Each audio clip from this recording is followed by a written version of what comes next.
وَلْتَكُنْ مِنْكُمْ أُمَّةٌ يَدْعُونَ إِلَى الْخَيْرِ وَيَأْمُرُونَ بِالْمَعْرُوفِ وَيَنْهَوْنَ عَنِ الْمُنْكَرِ وَأُولَئِكَ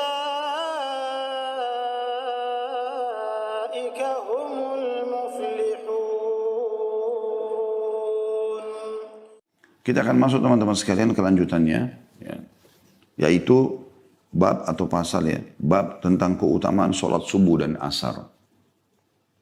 Tepatnya di hadis nomor 117 dengan sanad sahih.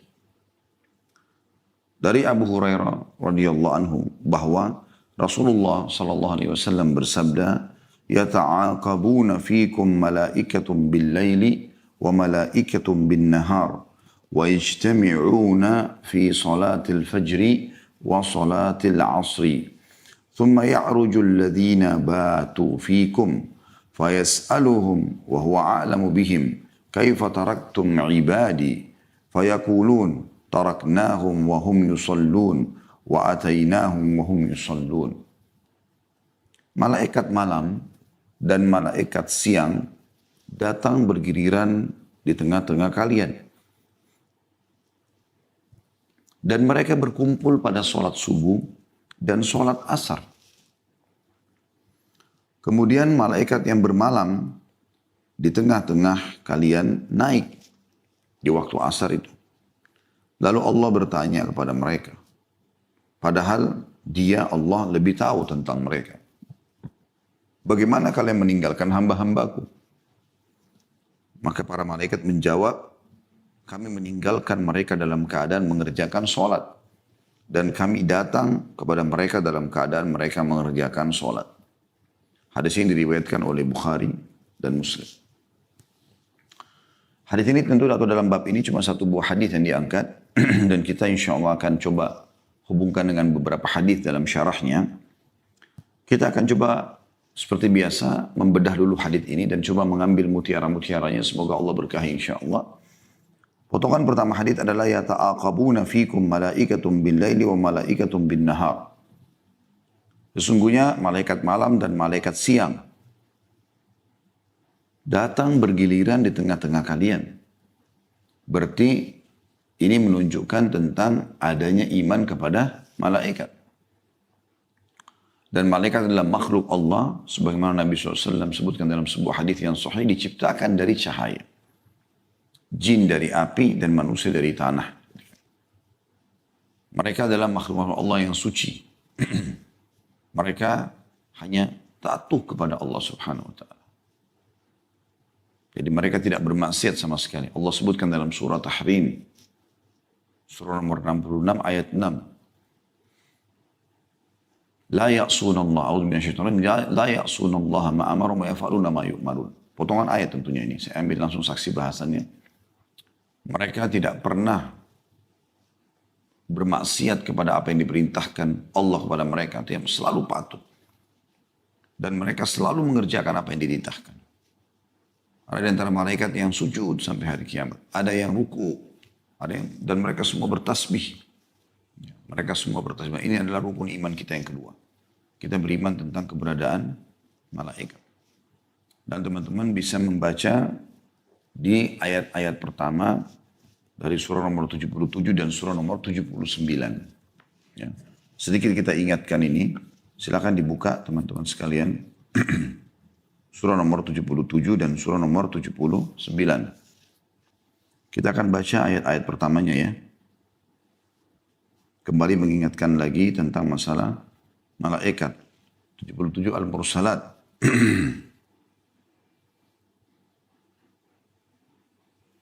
A'udzu billahi minasyaitonir rajim. Bismillahirrahmanirrahim. Wal mursalati 'urfa. Dan malaikat-malaikat yang diutus untuk membawa kebaikan. Jadi mereka punya tugas macam-macam. Membawa kebaikan, membawa berita gembira. Ya. Dan membawa kebaikan di sini adalah semua rezeki. Mereka membagikan juga bisa bermakna itu. Yang kedua, fal 'asifati asfa. Dan malaikat-malaikat yang terbang dengan kencangnya.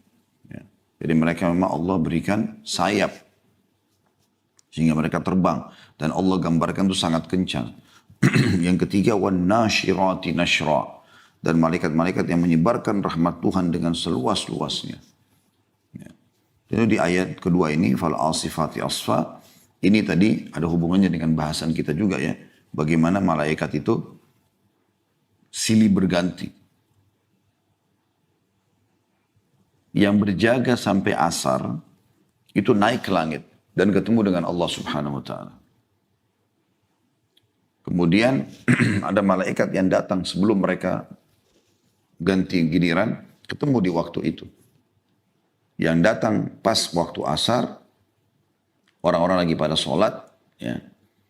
Kemudian yang berjaga sampai asar dari malamnya, itu akan naik ke langit melapor. Dan ini datang. Nanti ketemu lagi mereka di waktu sholat subuh, jadi subuh sama asar ini. Dari subuh sampai asar, kemudian asar sampai subuh lagi. Yang satu datang melihat, menjaga, kemudian yang satu melaporkan kepada Allah Subhanahu wa Ta'ala. Dan mereka bertemu dengan Allah Subhanahu wa Ta'ala, dan Allah mudahkan untuk melaporkan itu dengan sangat cepat karena mereka bisa terbang. Kemudian ayat 4-nya fal fariqati farqa, dan malaikat-malaikat yang membedakan antara hak dan batil dengan sejelas-jelasnya. Jadi artinya tidak bisa orang menipu malaikat. Anda bisa menipu manusia, bisa wajahnya senyum tapi hatinya gerutu misalnya, atau dia kelihatannya baik tapi ternyata dalam hatinya ada niat untuk melakukan satu keburukan atau kriminal atau kejahatan, maka malaikat tahu itu. Ayat 5-nya, fal mulkiyati dzikra, dan malaikat-malaikat yang membawa wahyu. Ya. Kemudian selanjutnya kita pindah ke ayat atau surah 79. Surah An-Nazi'at. Di ayat-ayat pertamanya berbicara tentang malaikat juga. A'udzubillahi minasyaitonirrajim. Bismillahirrahmanirrahim. Wan-nazi'ati gharqa. Dan malaikat-malaikat yang mencabut nyawa dengan keras. Ini tentu dalam surah Al-Anfal disebutkan tentang orang-orang kafir, ya, yang dicabut dengan keras oleh para malaikat. Kemudian yang kedua, wan-nashitati nashta, dan malaikat-malaikat yang mencabut nyawa dengan lemah lembut orang-orang beriman. Sebagaimana Allah juga jelaskan dalam Al-Quran, ya. Kalau orang beriman akan meninggal dunia, maka para malaikat mengatakan, ya ayyatuhan nafsul mutmainnah, irji ila rabbiki radiyatan mardiyah. Hai orang-orang, hai jiwa orang-orang beriman, ya, jiwa yang tenang dengan keimanan, pulanglah kepada Tuhanmu, ya, yang dengan keridhaan atau diridhai dan penuh dengan ketenangan. Kemudian yang ayat 3-nya kita kembali tadi ke An-Nazi'at was-sabihati sabha, dan malaikat-malaikat yang turun dari langit dengan cepat. Nah ini tadi masuk dalamnya hadis ini juga bahasan kita. Naik turun ke langit melaporkan kepada Allah Subhanahu wa Ta'ala. Dan ini juga menandakan itu ada isbat kalau Allah Subhanahu wa Ta'ala ada di atas langit sana, ya. Kemudian yang keempat, fas-sabiqati sabqa, dan malaikat-malaikat yang mendahului dengan kencang. Lalu yang kelima, fal mudabbirati amra, dan malaikat-malaikat yang mengatur urusan dunia. Ya, jadi apapun sifatnya yang di dunia ini, maka para malaikat yang mengaturnya, pergantian siang malam, itu tentu sesuai dengan perintah sang pencipta Allah. Kemudian populasi manusia, populasi jin, hewan-hewan, tumbuh-tumbuhan, dan seterusnya. Semua itu. Jadi potongan pertama adalah adanya iman kepada malaikat. Kemudian bagaimana mereka bergilir dalam mengawasi manusia. Mereka bertugas mengawasi manusia. Ini salah satu, ya, tugas yang Allah SWT bebankan kepada para malaikat. Mereka, walaupun Allah ala kulli syai'in qadir, Allah mampu mengerjakan apapun yang Allah inginkan. Tapi Allah menciptakan makhluknya untuk diperintahkan mengerjakan apa yang dia inginkan. Kemudian mereka ini yang mengawasi manusia. Potongan keduanya di sini dikatakan, wa yajtami'una fi salatil fajri wa salatil asri. Dan malaikat-malaikat yang menjaga ini saling bergiliran, mereka bertemu tepatnya di salat subuh dan salat asar. Makanya penulis ini keutamaan salat subuh dan asar. Karena di salat subuh, malaikat yang sudah bertugas dari asar kemarin, itu akan naik melapor kepada Allah. Dan yang akan berjaga dari subuh itu sampai asar, itu baru datang. Dan bersamaan, mereka datang bertepatan di waktu sholat. Di waktu sholat ya. Sehingga malaikat yang naik ke langit, melapor, Allah tanya, lagi apa hambaku? Maka mereka bilang lagi sholat. Kami meninggalkan mereka lagi sholat. Dan pada saat ya, asar dia datang, malaikat yang ini mau pergi lagi, juga melaporkan hal yang sama. Nah di sini teman-teman sekalian, potongan kedua dari hadis dan mereka berkumpul pada sholat subuh dan sholat asar, berarti kedua sholat ini punya keutamaan khusus. Nanti kita akan bacakan insya Allah keutamaannya. Ya. Dan ulama menitik beratkan dari 5 waktu sholat, tentu dia khilaf antara ulama, banyak sekali pendapatnya, tapi yang saya pernah baca, ya, sholat yang 5 ini yang paling afdal adalah sholat asar. Diambil daripada firman Allah Subhanahu wa taala, a'udzubillahi minasyaitonir rajim, hafidhu 'alas shalawati was shalatil wusta wa qumu lillahi qanitin. Jagalah salat-salat kalian ya, dan salat pertengahan. Nah, salat pertengahan salatul wusta ini banyak pendapat di antara ulama, tapi yang saya pegangi adalah itu pertengahan antara salat yang pagi, subuh sama duhur, pertengahan antara sholat yang malam, maghrib dan isya, maka dia adalah asar. Juga ada hadis Nabi SAW yang mengkhususkan di sini sholat asar. Siapa yang ketinggalan sholat asar, maka seakan-akan dia punya dunia dan hilang semua dari dia. Ya, karena memang luar biasa keutamaan sholat asar itu. Kemudian datang setelahnya subuh dengan isya. Nanti akan kita singgung insya Allah. Keutamaan-keutamaan 2 sholat ini, lalu kemudian datang duhur sama maghrib. Walaupun duhur sama maghrib, ya, di sini berada di posisi yang ketiga, tetapi tetap saja dia sholat wajib dan dia juga punya keutamaan khusus. Tapi di sini disebutkan subuh dan asar ini memang Allah SWT tentukan waktunya agar malaikat saling bergiliran. Kemudian selanjutnya potongan ketiga, kemudian malaikat yang bermalam di tengah-tengah kalian naik. Jadi yang mulai dari asar sampai subuh.